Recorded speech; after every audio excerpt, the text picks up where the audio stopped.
Welcome back to another episode of Podcast on the Brink. Today's guest, somebody I've known for a long time, former long time SID for men's basketball at Indiana University, 37 years in media relations.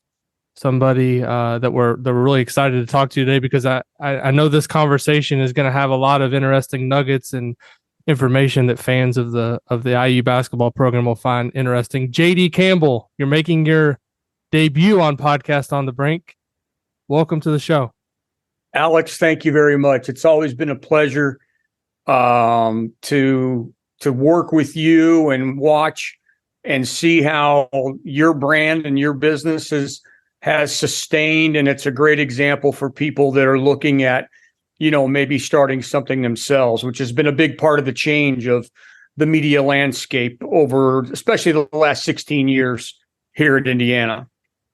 So we kind of came in together. You got to Bloomington in May of 2007. We actually started Inside the Hall June of 2007. At the time, we weren't using our real names, which I don't know if you remember that or not, but we kind of wrote under pseudonyms for the first couple of years. I don't know how long it took you to figure out maybe who was behind the site, but eventually we put our real names on the website and started to come to games. But I just want to ask you, the situation that you kind of came into at Indiana obviously was a challenging one. I guess what were your first impressions kind of when you got there, and how soon maybe did you realize that things were going to be a challenge there in that first year? Well, my first inkling of coming in was I was very concerned about the health status of Terry Hepner. I was at Bowling Green, and we competed against Coach Hepner and his Miami team with Ben Roethlisberger, and I knew a lot of people at Miami that were very concerned about his health at that time. And I think, if I remember correctly, Indiana and understandably so, Indiana and the family, we're playing things very close to the vest. And my concern is that there was going to be some finality to this, and I don't think people were talking about that. So coming in, how we dealt with those matters, from a sensitive standpoint, how we respected the family, but yet at the same time, when you're the head football coach of a major Division I program, there's going to be interest, and you're dealing with a lot of different questions from the media. So that was the first thing that I really felt, okay, this is the biggest challenge that we have. When I came in for basketball, looking at the basketball side of it, there was a great deal of anticipation, especially with the commitment of Eric Gordon. And I got to go out with Coach Sampson a couple times on some, road trips where he would go and speak. We went to Evansville, and I remember we went to the Indiana State Fair. And the way the people reacted to him and treated him and thanked him so much for what they saw that first year. It was really, really, encouraging. And it looked like, and we were a top 10 team heading into that season with all the different stuff that we had to do. I remember we did a photo shoot with DJ White for the Sports Illustrated cover, that they also put a young man from Illinois on there. And I know I was really excited, but late in the summer, talking with one of my bosses in the athletic department, he let me know that there was going to be something potentially with men's basketball, and explained what it was. And my first thought initially, and again, I'll jump to immediate conclusions. This is my nature. And I don't say anything, but my first thought was, these guys, coaches, I think, is going to be in trouble, because they had spent the whole year rebuilding his reputation he had done a great job. And then to have some of this come up, I knew it was going to be a challenge and didn't know, when, where, why, how that this might come about. But the first Hoosier hysteria of mine was the day that the administration realized that they needed to put something out. And so you're dealing with all kinds of different things that weekend. And that weekend, I think we had Lance Stevenson. We had Tyler Zeller there. So my first Hoosier hysteria was not one of my favorite experiences. And the first year as a whole was unbelievably the most difficult year that I've ever had to deal with in the profession all the way around, with everything that transpired. The team doing great, coach being relieved of his duties, the last third of the season, Dan coming aboard, who I worked with at Bowling Green for 7 years as his SID. So there was some familiarity there. And then bringing Tom in a month later, and then seeing the program. Because, when you think about it, that team, let's say you were able to work it out where, okay, you lose DJ, you lose Mike White, you lose Lance Stemler, and you lose Eric Gordon. There's still a lot of talent to build around. But the fact that everybody ended up either leaving or being asked to leave put the program in a position that I don't know if that's ever going to happen again like that, with with all the NCAA rules and stuff like that. So that was extremely difficult getting the rebuild, getting Tom settled. And, anytime you have a new coach, you take on a situation where you want to get them out front as much as you can, because that's what people want from the Indiana basketball coach. They want access, especially early on. They want to get to know, they want to get behind them. And so we always did that. The multiple times that I've had to, work with bringing a new coach, whether it be Mike, Archie, or Tom, we just come up with ways to deal with the media, get him out front in good situations. And so that first year, the challenges just continued to mushroom. And when you thought you were done and over, something else would be tacked on. And so that was a very challenging year. In fact, two things. When I hadn't met Tom yet, but I knew he had flown in that night, and we were going to do a press conference later on. And I just said to my boss at the time, Tim Fitzpatrick, I said, "Hey, do I need to resign?" Not knowing Tom and anything like that, but it was like, sometimes people want to bring in their own crew. And Tim was like, no, you don't have to, no, you're going to be fine. And it was, and I spent 9 years with Tom, and we remain in touch, and a lot of things privately that he and I share, and helping each other out. And then my athletic director at Bowling Green called me in June. They hadn't filled my position. And he says, "Hey, do you want to come back?" Because he thought Indiana was a Purdue guy. And he thought Indiana goes, "JD, then that's what you guys are going through." And I wasn't going to go. I love Bowling Green. Bowling Green is our home to my kids. They look at it as that's where they grew up. And I just felt like my oldest son had just finished his first year of high school, and I didn't want to, pack up and go back. And so that was kind of the challenge of when I first came there. And I was very fortunate. Jeff Cade was so good.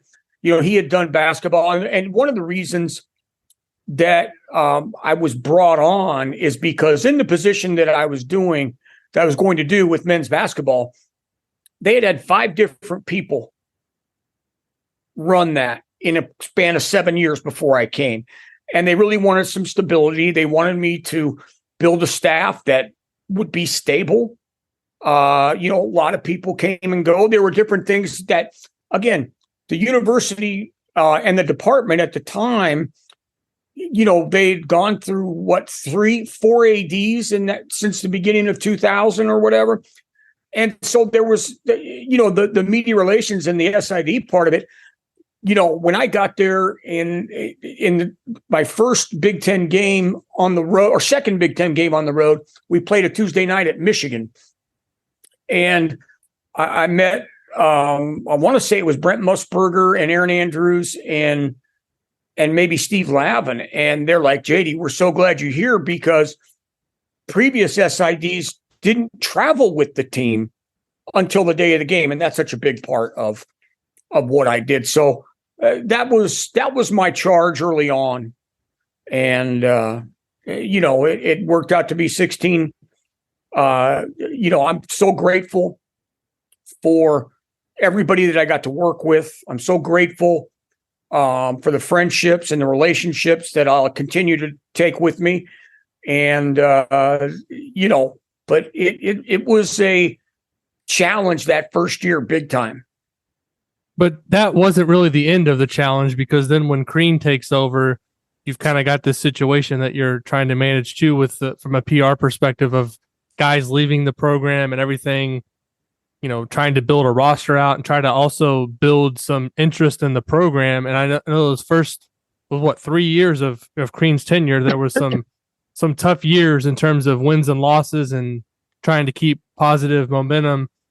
But my question for you is, what were you seeing behind the scenes, just in terms of how they were going about building the program? It seemed like, there's always a win now mentality in college sports. But one thing that I'll always kind of respect about Tom Crean was he really seemed to try to build the program the right way without taking any shortcuts in terms of trying to bring in the right guys, trying to build a culture. And while it may have taken a little bit longer early on than people thought, ultimately by year 4, he did have the pieces in place to have a really good team. But I'm just kind of curious what you saw behind the scenes those first few years and what it was like kind of rebuilding from the ground up, so to speak. Well, Tom brought a lot of energy, and Tom, one of the football coaches I worked with at Bowling Green was Urban Meyer. And he and I were together for 2 years. And there were a lot of similarities in the fact that they were invested in virtually every aspect of the program.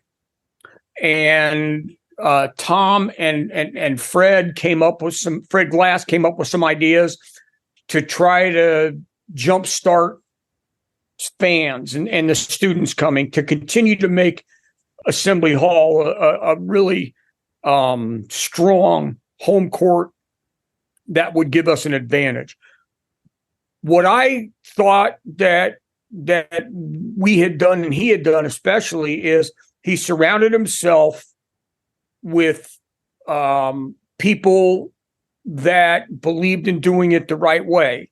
You look at a guy like Tim Buckley, who remains a very close friend of mine, and then you look at Benny Seltzer, who brought the kind of experience. He brought a lot of his Marquette staff. Jay Grossman,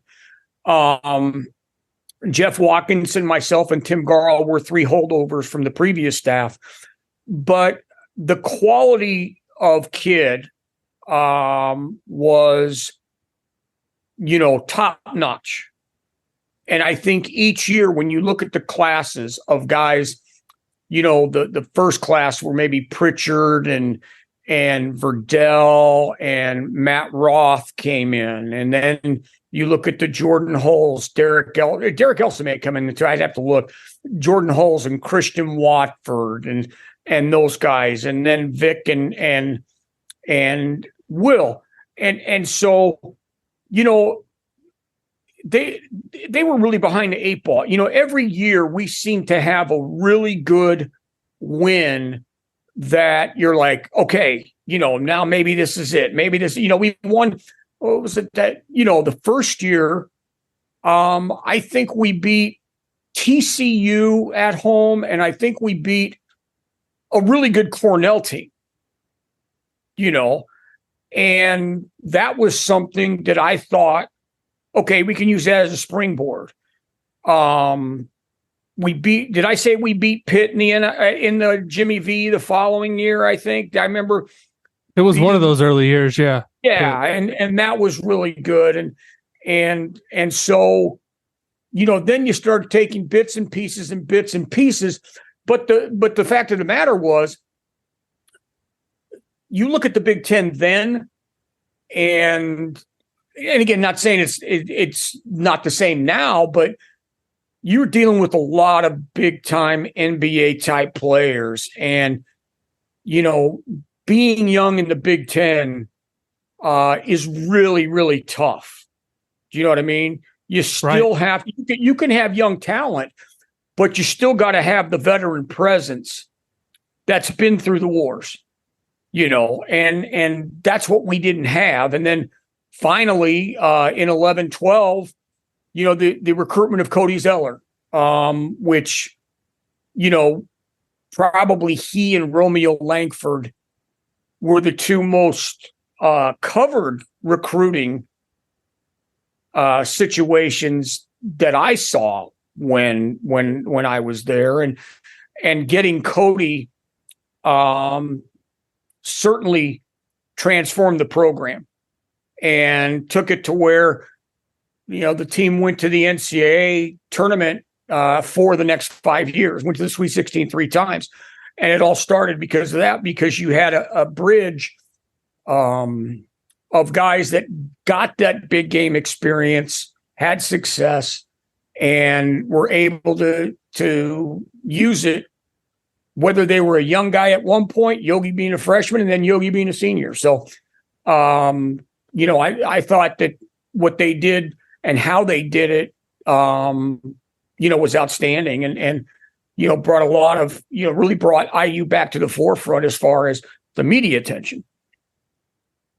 At the same time that Green's trying to build his program, the media landscape also starts to change in terms of how the team's being covered. Sites like Inside the Hall, and obviously Peegs has been around for quite a long time, but they're throwing more resources into covering the team, and other sites start to pop up as well. And newspapers, obviously, I think my dad might know this as well as anybody, when he departed the Courier-Journal in 2012 and is at WDRB and is still there to this day. It's probably fair to say that he still wouldn't have his job at the newspaper if he wouldn't have retroactively left on his own, rather than kind of waiting for the shoe to fall. But what did you see, like, in terms of, because I can remember early on, obviously you welcomed us in to start coming to games, and I wasn't coming all the time, but I started to come more and more. And I can remember those early years. There was a game at Ohio State where we just couldn't get credentialed because we were a website, and now it's like unfathomable that that somebody wouldn't credential a website, because it's 90% of the coverage now is coming from websites. But I guess, how did you navigate the changing media landscape and kind of decide, when it was time to let certain people in, and how you were going to treat websites compared to the newspapers, which had traditionally been the king? Well, what I did, and I learned early on, again, you're really thrown into the fire there, and you learn very quickly that you got a chance to get a lot of content, and fans are always searching for content. And so I made the decision, after kind of studying, at the time, you had, Rivals and Scout. Right. And so, Mike Pegram for one, John Decker for the other. And what I decided is that we had a chance, because of how heavily, they were covering recruiting. But really, what made me look at allowing them to come in and get credentialed was the fact that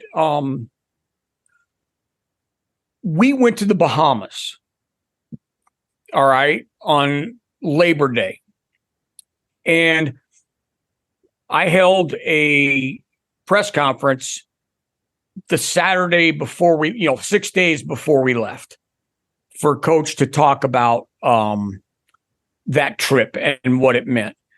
And those guys sent somebody there.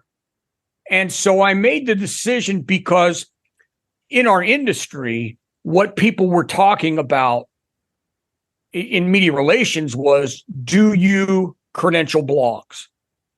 And of course, the old school was like, oh no, there's no way you would do that. And I was like, we may have to evolve.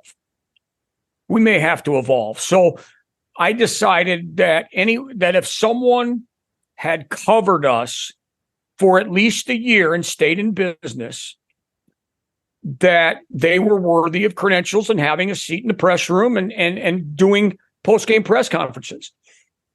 And the other thing that I felt was really important for me, and it always really has been, is to try to be a mentor to a lot of the student media, because some people will say, oh, they're just students. Oh,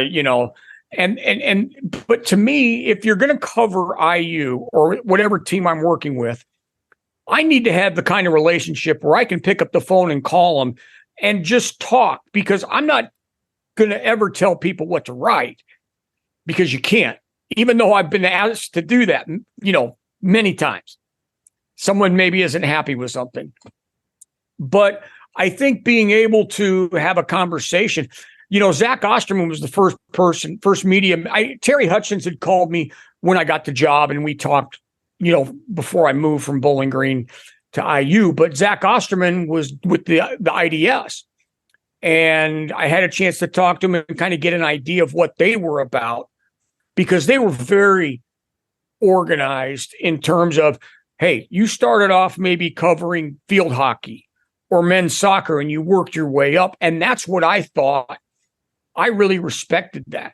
So I tried to have a good relationship with all the student reporters that we had throughout the years. And I think I achieved that for the most part, just letting them know. Because the one thing I tell everybody is, I'll never let you put out anything that's wrong. Meaning, look, I may not be able to confirm something, but I'm never going to let you put out something that's wrong. And that way, at least I have maybe a heads up that someone, is going to bring out something, or someone has heard something from a very credible source and things like that. And then I can go and say, hey, by the way,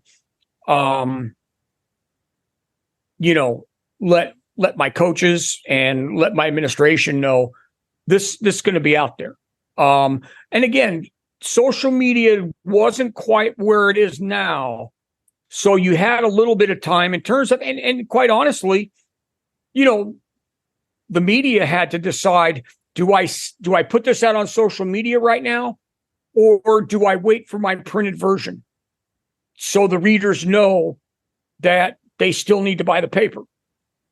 And so that's what we did. And now, you look at, you talking about your dad, but when I first came here, we always had a writer from the Courier-Journal.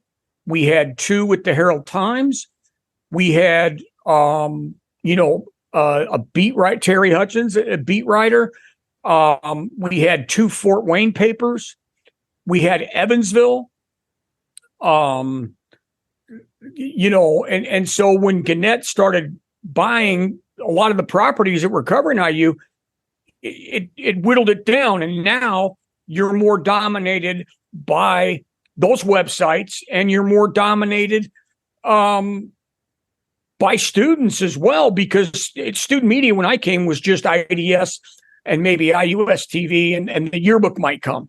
Well, now you have other, everybody can do independent. They can do whatever they want. And so students in our media school, they're just trying more avenues to get things out in different formats.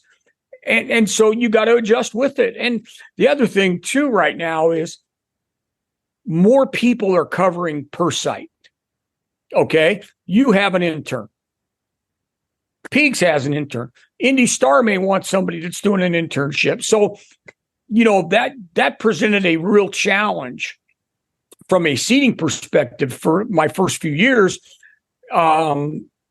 because the configuration of media seating in Assembly Hall, Simon Scott Assembly Hall, by the way, changed.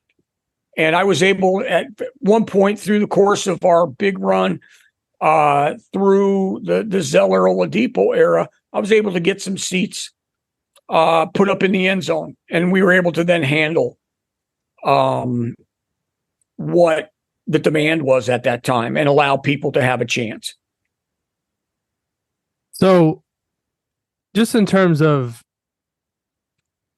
dealing as kind of the liaison between the program and the media, we've obviously had a relationship for a long time, and as a media member, I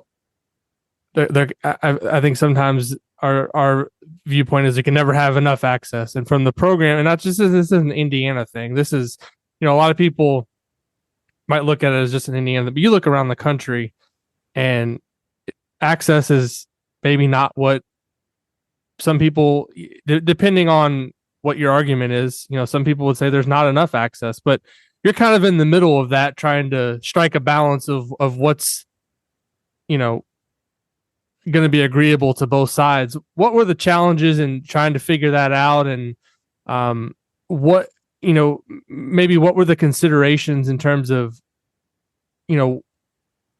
this is when we need to do something, or this is maybe when we don't need to do something, when you're kind of looking at giving access and not giving access? Well, I think the big thing that you need to understand about someone in my position, and, I was very fortunate the last 7 years to be able to teach. And it gave me a perspective to go and do research and come up with ideas of how I can pass this on and get people to understand. And I look at PR as protect reputation. Okay? That's what I think PR stands for, protect reputation. So I certainly, when people look at me, I'm very protective. I'm protective of our coaches and their time. And I'm especially protective about the players and their time. And when I came in, and again, the first year I was there, I came after Huber Farms. Well, Huber Farms has always been the off-season opportunity for our coach to be in front of the media. And that really has to be sustainable, because once you get into the summer, you get into camps and you get into recruiting and all the things like that. And the time, I can't do, hey, we're going to do a weekly, opportunity with Mike Woodson and things like that. And so we, I would look at that as the one opportunity for the coach in the summer. Then when I look at the players, for the first few years I was here, we would always do a freshman presser toward the end of the summer months. Now, my first year, they had that, they had the barnstorming tour of the freshmen. Yeah. So they would get out and they would talk to the media without me being there. We weren't allowed. And so we did that. And so that was pretty much what I tried to do is try to have a newcomer session once during the summer. One, because, I want to get to know the kids. And two, because when the season starts, it's very easy. And it doesn't matter what sport it is. And for the last 23 years, my focus, at Bowling Green for 7 years, I did football and basketball. At Emporia State, where I was at, I did football. And I did every sport there, but I did football for 7 years. We had a kid who was the all-time leading rusher in the history of college football there. You can tell that kids get tired, and mentally it becomes a strain for them. And so, I tried to pretty much stick with my my philosophy is during the season, depending upon the coach's wishes, we would do pregame availability. Now, sometimes it was every game. Sometimes it was, once a week. Each coach had a different mindset of what they preferred to do. And so what we did is, depending upon the coach, we'd have pregame availability. And then postgame was postgame. We never had an open locker room except for the postseason. And then, the requests that you get during the year, hey, I want to do something on this guy or that guy. And we would do that. And then in preseason, have a media day where, for a lot of years, the media day was so important, not so much for interviews, even though, yeah, you guys did do a lot. And there were magazines, preseason, remember, the preseason magazines that would come out.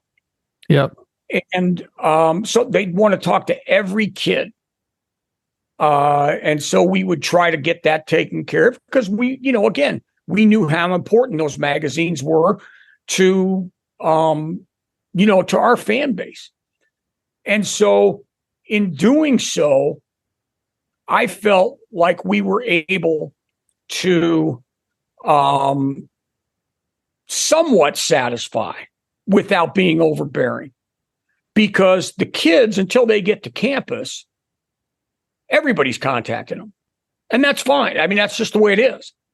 Once they get on campus, then coach wants to get some type of control in terms of, hey, we don't want media coming to practices. We don't want media to do this. This is how we want them to be able, they need to contact you. You let me know, just so I know what requests are coming in. And that's how we did it for most of the years. And then the last couple of years with the NIL, I decided that I was going to try and have a weekly availability with different player or players, because with the NIL, some guys are getting paid to do things. And, you can argue or agree or disagree with that philosophy, but it's a new era. So I had to evolve. And so I was more about setting up a weekly deal with our players the last few years to give you the chance. But generally, again, if I'm not mistaken, every kid that came in as a newcomer probably was in front of the media at least once during the summer. The only thing I remember, and again, as I'm getting older, I want to make sure I'm right about this, but I know Archie was really big on not having freshmen talk other than media day until they played in their first game. And so that's really the only restrictions that I ever had. What I tried to do when we do pregame availability or postgame, certainly if a guy, has an unbelievable game, yeah, we're bringing them, they're available to the media after the game. But as far as pregame, it doesn't make sense for me to have Trace Jackson Davis do postgame 5 or 6 games in a row and then ask him to do pregame availability. Right. The only time I really tried, there were 2 situations that come to mind that I really tried to steer a player based on opponent. And one is when you play Purdue, you want to get the in-state guys. And 2 was Race Thompson playing Minnesota.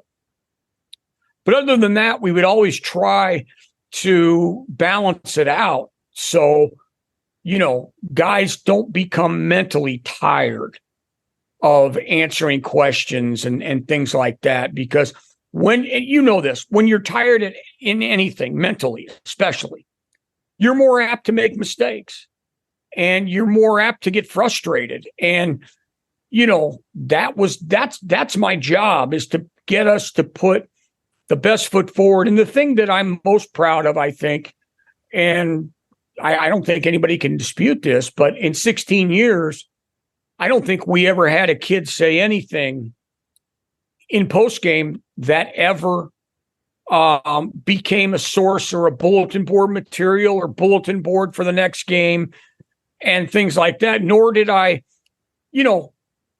didn't hide Eric Gordon when we played Illinois because he had good games.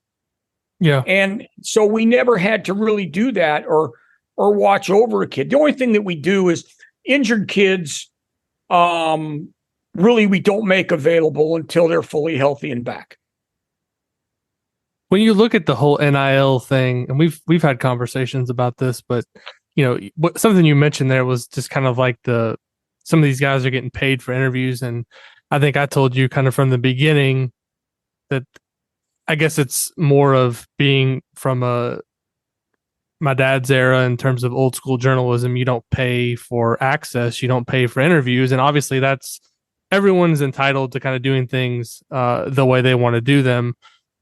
But from, people have asked me before, well, why don't you get players on the podcast and things like that? It's like, I'm not going to pay for players to come on the podcast. It's just not kind of how I want to do things. But, this whole NIL market, in some sense, I don't think has fully settled in terms of maybe guys getting paid like what they're actually worth for things. And I think it's still going to take time for that, because anytime you have a new market like this, people are trying to figure out like what's this worth, what's that worth. They don't really know.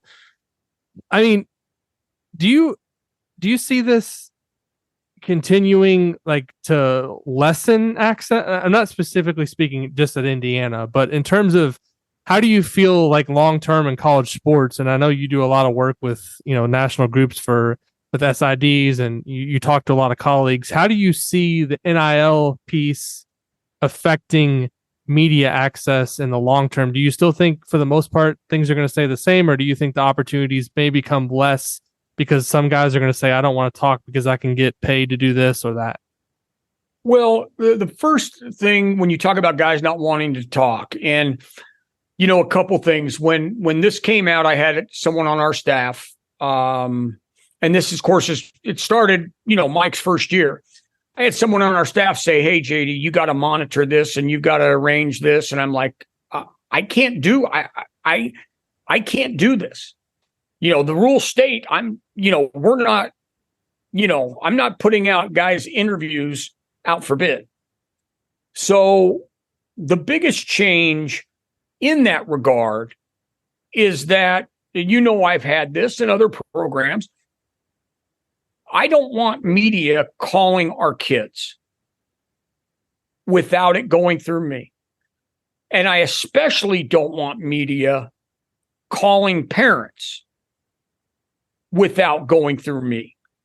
Now, a lot of media, we've debated and we've battled on different things about that.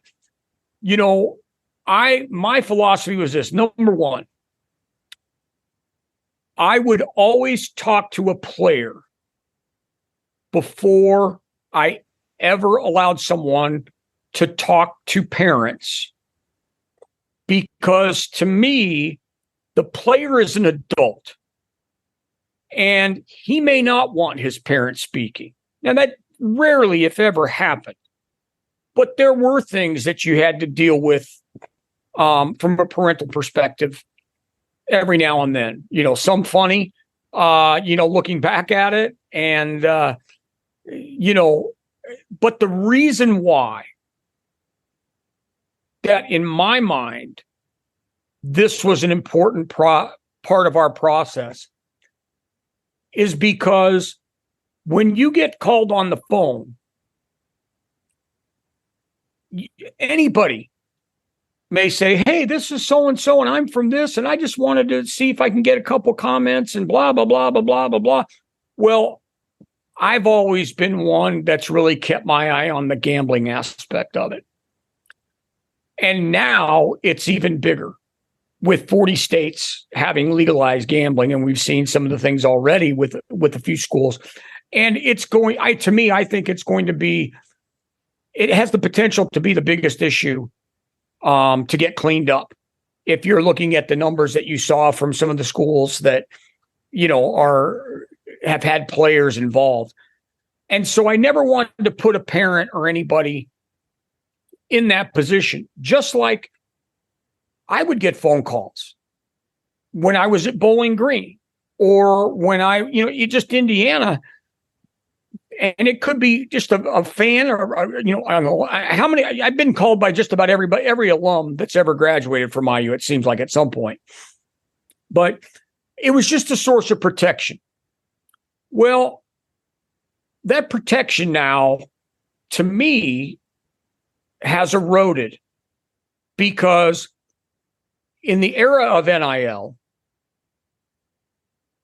people do their own deals. And so if somebody calls up a parent or somebody calls up a player directly, I can't sit there and say, hey, no, you can't do this. You shouldn't do this, blah, blah, blah, especially when it's offering money. But I think most of all, I just feel really fortunate that I was able to work together. And I think people work together with a good group of media that understand that I was always trying to be fair. I'm not a person that, leaks information for our benefit, and that I would try to balance things out if I could. Do you know what I mean? Like we had one situation where two situations that came up. One, it's in the summer before we're doing media or anything like that, and I had a player come up to me and say, "Oh, I'm not doing any media more unless I get paid." And I'm like, ha, ha, and I laughed at him. I said, "No, that's not the way it works. You still have to do what you're expected to do in terms of post-game media being available, pre-game media being available, and stuff like that." And the way I explained it to him, I said, "Look, here's the deal. You just don't become your own entity. Okay. You're wearing, you represent Indiana University, and this is what the expectation is." So that was one. And then one of the players got offered, I think it was a 5-figure deal. And a media entity wanted them to be available every post game exclusively to them. And I was like, you could do that, but your priority is going to be what we need. And the player ended up not doing it anyway. But so those were the things we dealt with early on. And I just think that, the thing that I would remind him based on my conversation with that staff member was, hey, when you're representing IU, the absolutes still remain. You want to praise a coach. You want to praise a teammate. You don't want to give anybody bulletin board material. And anything that you say can come back and upset anybody. So be careful how you present something. And so that's kind of, what I was doing here the last couple of years. And I thought, for the most part, things were fine. But again, you don't know. The big thing about NIL is this: with everything, it's going to be return on investment. Does a media entity experience unbelievable growth because of that access, or does it not move the needle as much as they had hoped? So we'll see. Yeah, I think that's kind of what I was alluding to in terms of the market still has to settle. We're still figuring out long term where that makes sense. Alabama football, it may make sense to have some type of deal like that. But Indiana basketball, obviously one of the bigger brands in college basketball, but I don't know long term how all that works out. The other thing I would just say, just in terms of guys maybe not wanting to talk, is like, if you do aspire to be a professional in the NBA, you're doing post game open locker room, and you're going to do pregame shoot around talking. You're not going to get an NIL deal for that. So it's also good training for your future to to at least build a relationship and talk to the media. So that's kind of my thought on that. I want to shift gears a little bit and just talk a little bit about the Big Ten in general and the changes that have come through the conference, the expansion, where the league is going, and how it's different from maybe when you came into the league. From a basketball perspective, I'm basketball first. I've always joked with you that I'm not going to cover IU football. That's all I do. 365 days a year is cover IU basketball. So for my purposes, I'm not too worried about football, but it concerns me long term for the league that every decision that's being made is with football in mind first. How do you think basketball in general in the league is kind of viewed in terms of its importance by maybe not just the Big Ten, but in general, the landscape of college sports? And do you think college basketball in general long-term has a chance to be negatively impacted by the realignment and expansion? And maybe taking it a step further, is there an argument long-term for football to kind of go do its own thing and then leave the other sports to kind of be more traditional conferences? Well, Alex, it's the multi-million-dollar question, let's say. Billion dollar, right? $1 billion. I grew up on the West Coast. Okay. There is no way that I ever would have thought that the Pac-12, first the Pac-8, then the Pac-10, and now the Pac-12 would have what has happened to it happen. I never thought that any of that was ever possible. Okay. I think conference realignment is happening because institutions never have enough money. That's where I think we're at right now. That, Jim Delaney was so ahead of his time. And I came in, you talk about my first year, that's the year the Big Ten Network came about.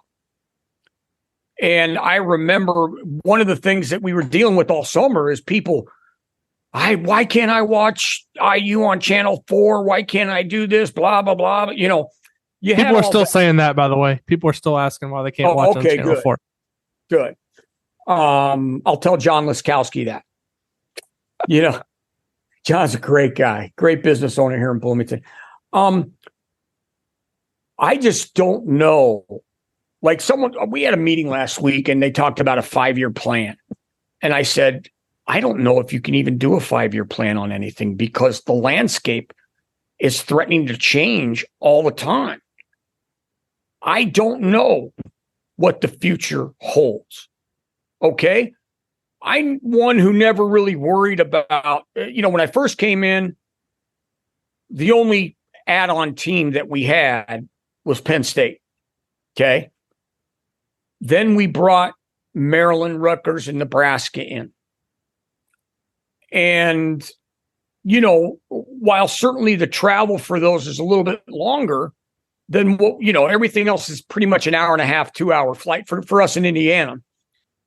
I just look at it as this is the nature of our business and our industry right now.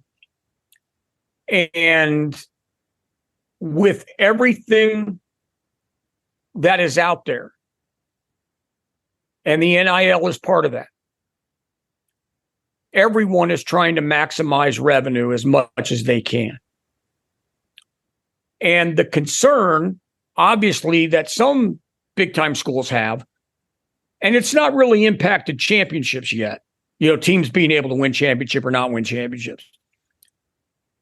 But when you fall behind, let's say $20 million a year to one or two other conferences, then people get nervous. And, I saw something yesterday, I think it may have come out of the Big 12 where someone said that basketball makes up 25% of viewership or whatever, but it's not making 25% on the dollar. Well, that still says that football's got a big time seat at the table. I don't know what they're going to do. You know what I mean? Because if I try to predict I don't think any of us do, right? If I try to predict things, I might look foolish, or I might look like I can see the future, because we can all throw things out and see if they stick. But I certainly know.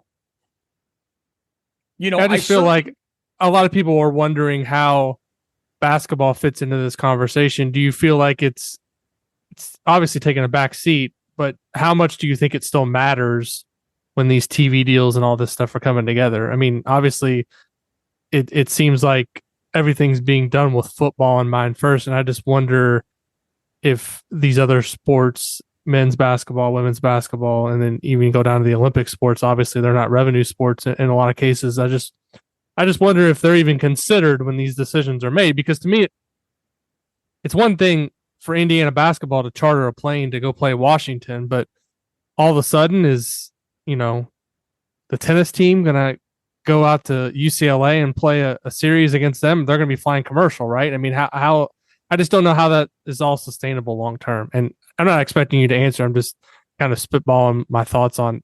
I just, it makes, from a travel perspective, I think a lot of it just struggles to make sense in my mind. Well, and again, that's obviously people a lot smarter than me are making the decisions. And I would hope that they are doing their studies and seeing the impact. If you can get more money that allows you to better support your program and your university, I hope that you've measured in the travel aspect of it. The thing with basketball specifically is there is no question that basketball is completely a national sport. Because even when you look at the days when I first started here,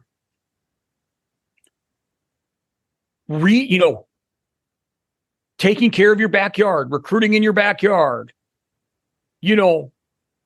again, coaches maybe had certain areas that were very fruitful for them in recruiting. Well, now that doesn't matter. Every area, because the kids play nationally in the summer. They're everywhere. And so your coaches are everywhere.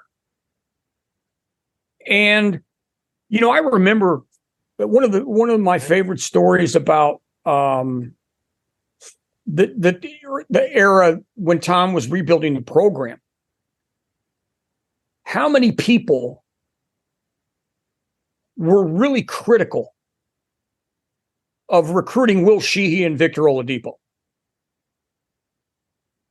And that just didn't move the needle. Oh, you didn't get any in-state guy, blah, blah, blah, blah, blah.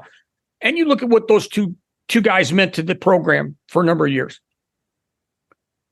And then you look at the other class, to me, that fills that. And that's Juwan Morgan, OG Anunoby, two kids from Missouri, and Thomas Bryant from Rochester, New York. So, because two things that have really changed. Virtually every game is available TV or streaming. And the second thing is coaches go where the players are. They're not looking, this is everybody across the country. They're not looking at different borders. Oh, we can't go in there because we won't be able to compete against Carolina there, or we won't be able to compete against UCLA there, or Indiana, or Purdue, or whatever. And it just doesn't exist anymore. It's a national game. And I think the conferences moving such reflect now that athletics is national. And college is reflecting that now with the recent changes and moves that they're doing. Two things I don't think I've ever asked you from a men's basketball perspective. Who were the one or two most impressive players you saw play against Indiana as individuals? And on a Big Ten level, road venues, what did you view as maybe the two or three toughest to go into and win? Well, looking at opposing players, and it was funny because I went out to Summer League and I saw about 6 or 7 guys in the Summer League who had played against us the last 2 or 3 years. And I thought that was really something. I just laughed because you kind of lose, with the NBA being so deep and professional basketball being so deep, you kind of lose touch unless, how many guys that you play against each year end up in an NBA rotation as a rookie, like they did when I first started in this in the late 80s, early 90s. And there aren't many. They're all struggling to find their niche. Thinking about guys that we played against, I think that for me, a couple of the Duke guys, I think we played against, was it Brandon Ingram that played at Duke? I was courtside for that one. When we went to that one, that was one. I tell you a guy who I thought was unbelievable when we played him. And again, we didn't have as good a team. I thought Luke Herringody was really good when we played in Maui. But I never really thought about, I look at a guy like, Aaron Kraft. You were like, is he ever going to leave? Or Ethan Happ, is he ever going to leave? Which I'm sure that Luka everyone Garza. That same way about Trace. Is he ever going to leave? Yeah. Because most guys, you're not going to find anybody, I don't think, ever to emulate what Trace did. The circumstances with COVID and different things, it just worked out that he stayed 4 years. I think it's going to be very tough to find guys like that. But, I just thinking about it, because a lot of times there are some kids that are actually better in the NBA than they are in college because their game translates better. I just look at the great teams that we played, and obviously Kentucky. Anthony Davis would be an easy one to say. Oh yeah. John Wall, Kid Gilchrist. Though when we were playing Kentucky, all that would be very easy to say. But some guys, kind of like Michael Jordan did, he was more dominant in the NBA than he was in college. But as far as the Big Ten, there's a picture up in the office of us playing Michigan in 2013 when we were ranked number 1. And the great thing about it was on the court at the time, there were 9 guys who played in the NBA that game. And think about it, how hard it might be right now, or to have 9 guys on a court in a Big Ten game that all went to the NBA. But that game, that Michigan IU game where we had game day and they were number 1 at the time, the league was pretty stout. What about the road venues in the Big Ten? What stood out to you as maybe the most two or three where you felt like it was going to be an uphill battle? Well, I mean, obviously Kohl Center has to be near the top, right? No, I mean, we just haven't won there. Yeah. You know what I'm saying? I would say that for me, I always, Michigan State, the students are kind of right on top of you, behind you. And Purdue, just being the Purdue IU rivalry, that going into Mackey Arena. And I remember we had that 2-year stretch where, we beat them the first year, 2012. And then the next year, I think we absolutely blew them out. And then we hadn't won since then until last year. And so those were two venues. The nicest venue, and I'm not talking about fans or things like that. The nicest venue for me is in Lincoln, Nebraska. That's a great arena. I don't know if you ever came out there with us, but it's a great arena. It's a lot like playing in Bankers Life, which I always enjoyed. Always enjoyed when we go to Bankers Life. An arena that has taken on a newer identity right now is Rutgers, because that's a smaller arena. They're winning, and their fans are creative and nasty. So that's first we used to love to go to Rutgers because we won maybe the first 3 or 4 times we went, and then all of a sudden it changed. So that stands out in my mind.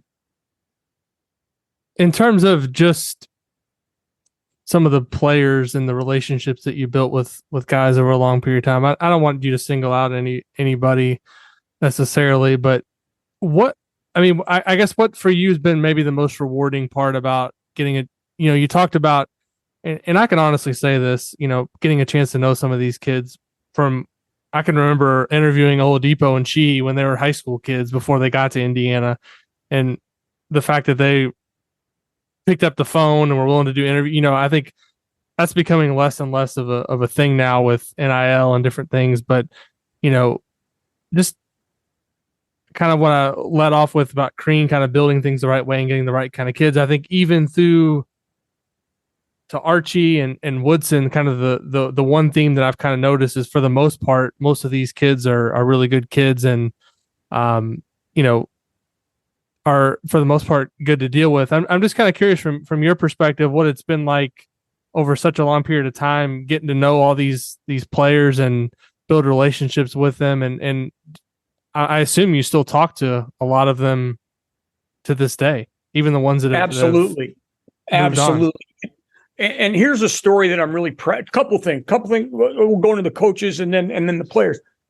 When I announced that I was going to step away and kind of look at the landscape, see what's out there, how deep am I going to get my feet back in when I decide to get back into things in sports? Mike really wanted me to stay. Okay, Mike is one of my biggest advocates. But when I announced that and it came out, the first 3 people to reach out were Dan Dockich, Tom Crean, and Archie Miller.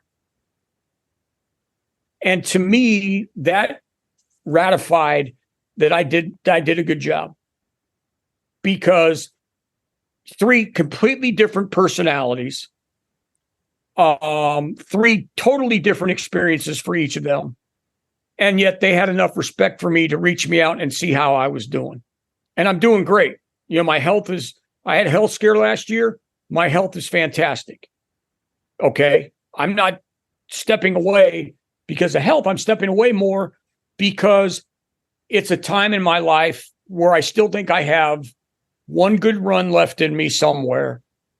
And I'm putting everything out there on the table, whether it be go work at another school, consult, go work for a conference, go work for an organization, do consulting. I've got all these things out in front of me that I want to, look at. Can I live somewhere where I'm closer to both my kids? I have one in South Bend who's a police officer, one who's the creative director for Nebraska football. How do we get closer? Okay. And so that's why I did what I did. With the players, so many of them reached out. And, again, I've got so many strong long-term relationships. I'm so happy to see Jordan Hulls back in the program. What I would tell you is I don't really have a bad relationship with any kid. And that includes those who transfer or whatever. I've kept in great contact with Cody. Cody's getting married here in a week or 2. Every time I send out a birthday wish or just, hey, what's going on? I always get them to send them back to me. They always respond. So many reached out when I announced that I was leaving. And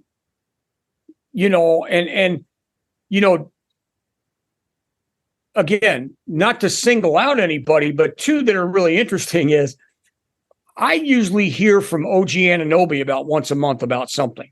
And he's always saying, you guys got to go get this guy, or you got to get this guy. He told me he was a bigger fan now than when he played. And that locker room bragging rights was very important to him. And then another guy, and I just saw him being out in Vegas. He's coaching now, Will Sheehy, who to me was one of the most entertaining people that I ever got to know. I love the fact that he was so invested in, all he wanted to do was play and win. Didn't care about this stuff that we dealt with. I think he had the shortest player press conference we've ever had on record, maybe 2 minutes, 41 seconds. His senior speech was the same way. And I got to spend time with him in Vegas. Went out to dinner with him, Seth Cooper, who was part of Tom's staff and is in the Golden State organization, and then about 6 former managers from that era. We just all got together at one of the hotels in Vegas and had dinner one night. And the thing I said to Will was, I go, Will, how much do you think that shot you made against VCU would be worth if you had the NIL back then? And you just laugh because you don't know if that anything. But I did say, I said, look, that shot is the reason that we went in the next year as preseason number 1. Because if we don't get to that round of 16 and run into a great Kentucky team, we're not preseason number 1. But, all those guys, fantastic. Eric Gordon is another guy. Eric Gordon is another guy that I've maintained. I did his press conference when he announced he was going to the NBA. And, his parents asked me to do that. We still keep in touch regularly. And so, yeah, everybody there's nobody in the program that I think I would say I'm just not comfortable. I hope I don't ever talk to them again or whatever. I don't have that. I think people knew I cared and that I would try to do things for them. Trace and Race this year, we'd been through a lot in 4 years. And, those relationships, to me, hopefully last a lifetime. Last thing I wanted to ask you about was, I've said before on this podcast that kind of the most impressive thing to me about Mike Woodson in the first 2 years that he's been in the job in Indiana is just the stability and that the fact that, no moment feels too big for him. He I don't know if it's the fact that he played in the NBA. I don't know if it's the fact that he coached in the NBA, but whatever question he gets thrown in a press conference, whatever moment happens, he seems like he's prepared for it. And I think, it was important for him when he got the job to make the tournament the first couple of years and kind of set up some momentum for the program. And I think, a lot of people's expectations for Indiana basketball, right or wrong, because it hasn't been this way for a long time, is to at least get in the tournament every year and give yourselves a chance to advance. But I think just the stability and his presence in his first couple of years have been impressive to me. What was it like just working with him these last 2 years? And do you agree that, the transition for him in terms of being the coach at Indiana has seemed to be a fairly smooth one? Well, I think the first thing I'd say about Mike is, for me, we're about 5 years apart in age. And he comes from an era, and there are a couple of guys like that from former players who I've met, and I really gravitate towards. Steve Green is another guy that I really like, and Tom Abernathy, and a number of guys who who I got to meet because of my position at Indiana, and the respect I had for all of those because they seem so well-rounded. The one thing that again, Mike was an absolute joy to work with. And every coach is going to have moments, doesn't matter what sport you play, what sport it is. Every coach is going to have moments. But, in fact, I think Mike's only been upset in one press conference in his first, 65, 60, however many games? At Iowa or the home Iowa game? The home Iowa game was the only one where I thought he was, again, it was the first time I had seen him, that frustrated. Right. But the thing about Mike's background is he played in two markets, Atlanta first, as a head coach, but then New York. And I think we're all looking at things like our experiences help us for the next thing. And the thing with Mike is Mike's just been through it all, and he's done it at the highest level. And so he, as much as anybody, not only as a coach, but as a player, understands that you've got a very small window to enjoy whatever success you have on the court that day. And then you go and prepare for the next team. And the next team is usually pretty good, especially if it's in the Big Ten. And I think that shows and carries over because, it's a daily grind. And I'm with him every time that he's talking with TV announcers. And we do that before every game, usually shoot around the day of the game. And someone said, oh, well, what's the biggest difference? What's the biggest adjustment? He says, well, we got more time to practice because they don't really practice in the NBA. And so, he's just very steady, very even. He's tough. Anybody that doesn't think he's tough, he has great expectations for how his players are supposed to respond, especially in practice. But nobody gets to see that, and that's okay. You know what I mean? Nobody gets to see that. But he really looks at it, I think, much like, again, we're all sports fanatics. The only sport that I really am a fan of is Major League Baseball. And maybe a half dozen, maybe even more than that, of team announcers do our games. And you get to spend time with them. And in baseball, they very rarely get emotional or get heated. One loss never turns into two because of anger. And I think that's, again, it's hard. It's hard, man.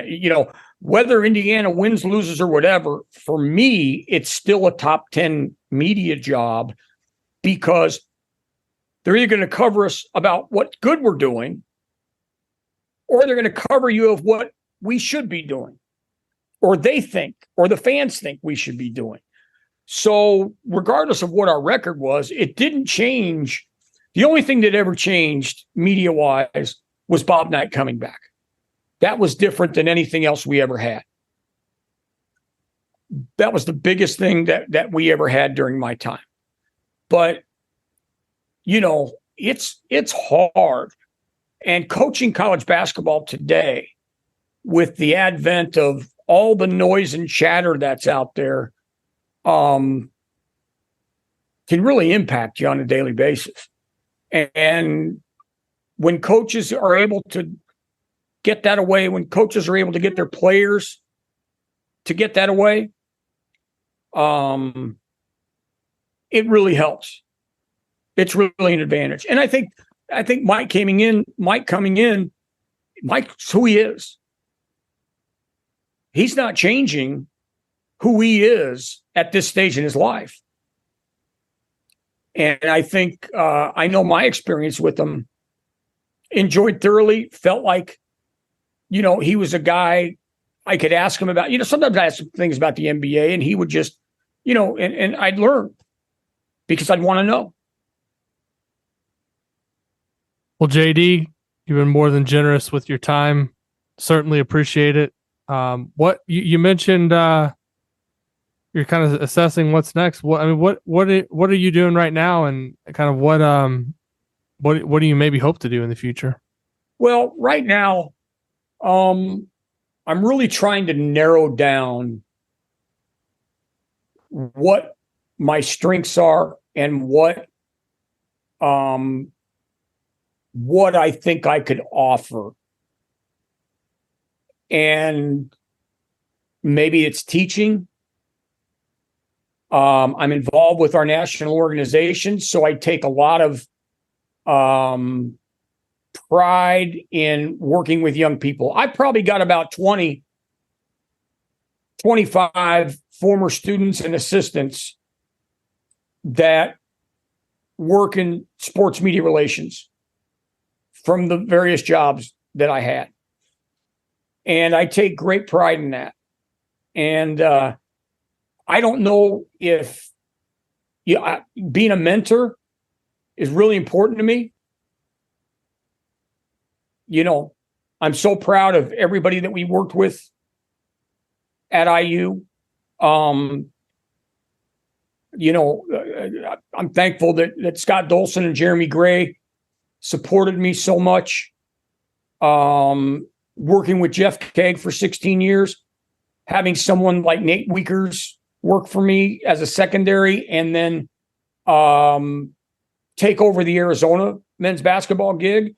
And then Charlie Duffy, who's also, who's been with me the last couple of years, he's going to get a bigger role. And that to me is probably the most satisfying thing of all, along with all the other people that I got to work with and kids, maybe that had my class and then started working with us and stuff like that. But you just have to assess the landscape.